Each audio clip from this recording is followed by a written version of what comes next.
Passons à présent au dollar. On a connu depuis un peu plus d'un mois un peu moins d'un mois une forte hausse. Hier était une journée également haussière,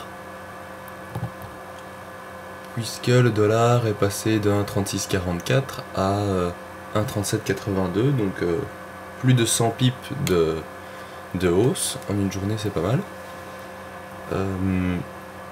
Est-ce qu'on va pouvoir connaître la même chose dans les jours à venir? Alors pour ça, on va simplement regarder le graphique en journalier.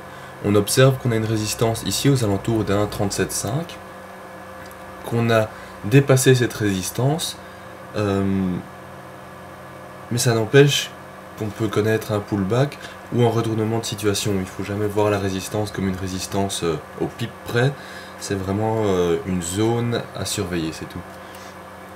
C'est la raison pour laquelle le cours avait chuté aux alentours du 12-13 mai. Et maintenant, on ne sait pas si le cours va vraiment repartir à la hausse ou s'il va d'abord continuer à un peu osciller et hésiter autour de cette résistance. Voilà, c'est tout ce que j'ai à dire en journalier. On va passer en 4 heures. Voilà, en 4 heures, rien d'exceptionnel à préciser, si ce n'est qu'on voit un certain essoufflement de la tendance haussière pour le moment. On a vu, bon évidemment c'est aussi cette nuit qu'il y a eu l'essoufflement, puisque le Forex bouge surtout pendant les séances européennes. Donc cette nuit il n'y a pas eu beaucoup de mouvements. On va regarder en une heure de plus près. La question maintenant est de savoir s'il s'agit d'une zone de renforcement ou bien de retournement de tendance, renversement de tendance. Alors on peut aussi dire qu'on est retourné dans le canal haussier dans lequel on oscillait depuis on va dire un mois, grosso modo.